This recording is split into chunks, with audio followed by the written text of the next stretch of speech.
Okay, we'll call the meeting to order. Evelyn, would you like to move the resolution to approve the minutes of the last meeting? Yeah. Seconded by Fred. Yeah. Any changes? All in favor? Opposed? Carried. All right, Ed, the meeting is yours. Okay, I won't filibuster this meeting. Good morning. Just wanted to kind of highlight a few of the areas.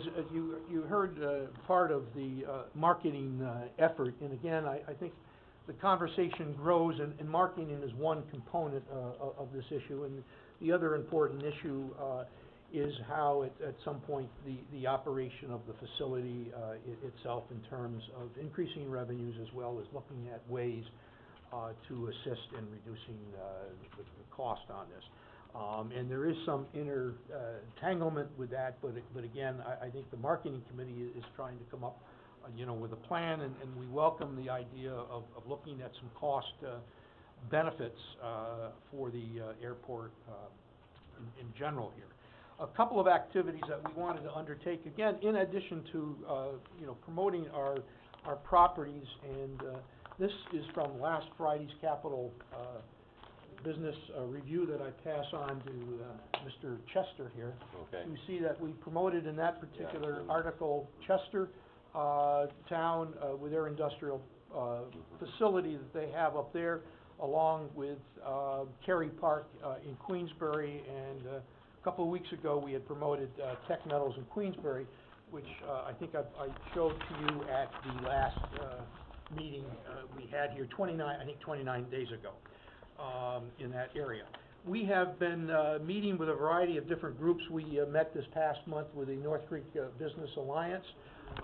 Prior month we had met with Warrensburg, and we are available to meet with other Chamber of Commerces throughout Warren County, as well as business economic development groups in that area. EDC coordinated a meeting with the city and town of Queensbury relative to Queensbury's need to expand their sewer beyond the west side of exit 18. And I think through some modest changes in the city structure of our sanitary line there, they will be able to accommodate an increased amount of sewer capacity. We all know that a business locating in Community A, the residents are going to be residing in a greater area, and vice versa. So I think that one of the things that we're trying to stress, economic development benefits the entire region when there is growth or expansion of a business or industry, whether it's in the northern part of the county or the southern part of the county. So that's important to continue the issue on infrastructure in wastewater.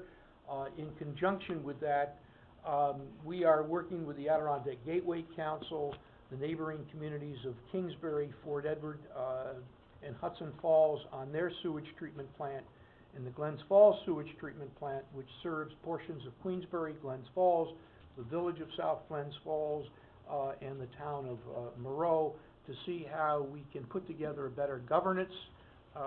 The communities received a $900,000 grant to look at that from a local government efficiency point, as well as to complete the Gateway feasibility marketing study to show the growth in those areas over the next 20 to 25 years. Again, if you don't have water and sewer, Peter will tell you that, you're not going to be able to grow to a great extent in certain areas. And speaking of the growth, we are receiving final approval to amend contracts with the Gateway Council to permit an expanded study and action plan for increased cell coverage in the northern parts of Warren County, of Johnsburg, Chestertown, looking at Thurman, and over into the eastern portions of Saratoga County with Luzerne and Corinth, and over in Washington County, so that we can go to the next step and identify those areas that we can improve cell coverage and obtain, and looking at funding from the Federal Communication Commission, from USDA, in order for those things to happen. It's not going to occur overnight. And then look at broadband expansion of capacity in other areas of the county. Again, that's an infrastructure and that's a need. When we get inquiries from the state or on our website for coming to our region, they're asking what is our capacity for broadband, what is our capacity for cell, and they want redundancy on broadband. They just don't want one provider, and some now are asking for 3 providers to be located so that there is backup to the backup. And we talked last time, and Fred had enumerated upon that cell coverage is basic importance for public safety, public health, as well as to conduct business. Restaurants in the North Country and businesses, as well as over in areas of Granville, Salem, use their cell as means of credit cards. And without that, it's very difficult to transact business. Even Poopies has credit cards now in downtown Glens Falls. So, I mean, it's just a common way of doing business these days, and we've got to, it's part of our, I think part of our job here, Matt's mission, to make sure that there's proper abilities to do business of all kinds, whether it's water, sewer, or cell coverage in our area. Another component that we are working on in conjunction with the Department of Labor, Warren County One Stop, and Chris Hungenser in the city, is that we've received a grant of $200,000 for 3 sessions of job training that will be conducted at for unemployed and underemployed at 773. The first group will start on November the 12th. And it'll be a 6 weeks course. Another group will be coming out in 2015, and a final group will be coming out in the mid part of 2015. And again, the principal focus is to assist unemployed, with the priority being Warren County, and then the expanded area into Washington County, northern Saratoga County area. The training session will compose of a number of OSHA-related courses, the 40-hour HAZWOPER course, the hazmat course, asbestos, as well as other courses. We've received great cooperation from Warren County One Stop, as well as the Department of Labor, who have been utilizing their contacts and communications of bringing forth these people. We've had a couple of orientation sessions, and that class is now closed. We'll do another class, as I said, early next year. In another area, we have joined, and I've become a member of the Lakes to Locks coalition group, which complements what Wayne and Warren County Planning is doing with your wilderness areas, because both of those overlap. They're different organizations, but again, it's providing the connection of tourism, history together, in these areas that can impact, I think, dramatically business in the outlying areas of Warren County, particularly in the North Country, along the areas of Luzerne, Hadley, Corinth areas, and over in Washington County. So those are an outline of some of the activities that we've been undertaking here in the past month. Is there any questions or comments? I'd like to, I've talked to you a little bit about this already, but I'd like to congratulate you on that training program that you put together.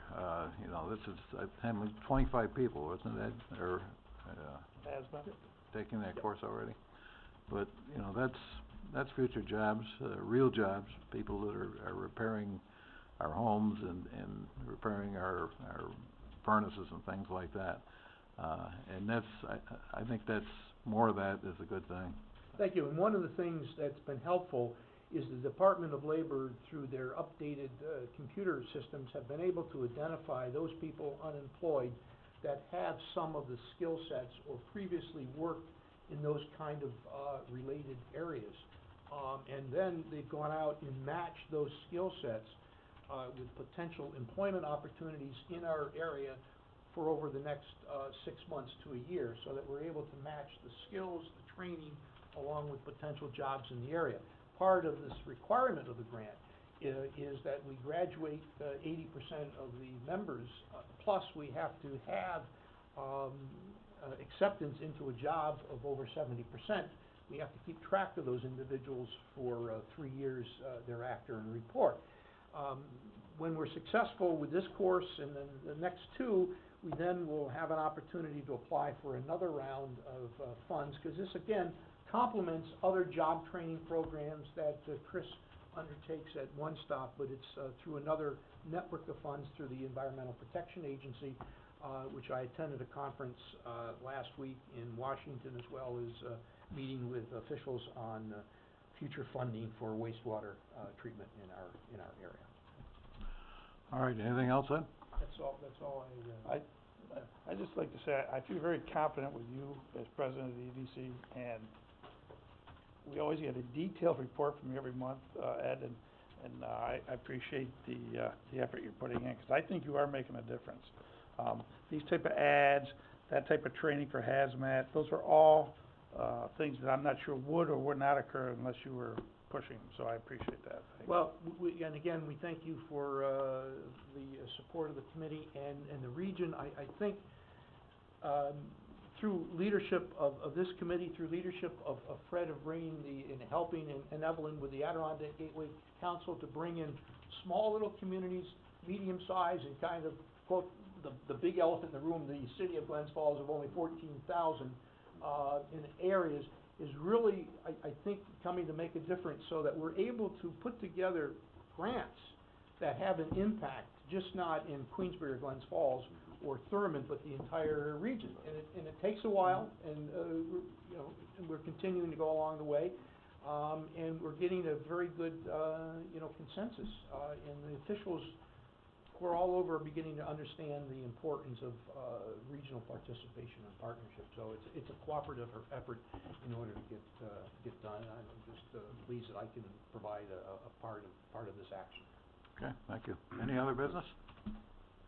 I'd just like to bring up, I sent out an email last night, but the APA is starting finally a review of the State Land Master Plan, which has a very large impact on tourism in the entire Adirondacks and Warren County. And I would just encourage all the supervisors to try to weigh in on that. I sent out a number of talking points last night, but it's a plan that's supposed to have major revisions, review and revisions every 5 years. Hasn't had one of those reviews since 1987, so it's way behind. And many things have changed since the last time it was updated, and it could be a real benefit to us and our economy if we get some changes which allow more usage of the forest reserve, better access, that sort of thing. So encourage everyone to pay attention to that. They got a really tight schedule. They're doing 4 hearings between now and Thanksgiving. The first one's today in Raybrook. So. What's the nearest one? Is there one up? There was supposed to be one in Warrensburg Yes. that I worked with Kevin to set up, but they somehow they moved that to Newcomb to make it Newcomb. make it a little harder for people to get there. Cool up there. Yeah, I will. So Okay. I'm making that mention to the AGC. 'Cause Right. You want to be able to comment on that. Right. In the EDC. Absolutely. Yeah. Ed, Fred, you're a strong voice for people in the park, and I'm sure they're all happy that you're taking the lead on that. That's great. Anyone else? Motion adjourned. Evelyn, Fred.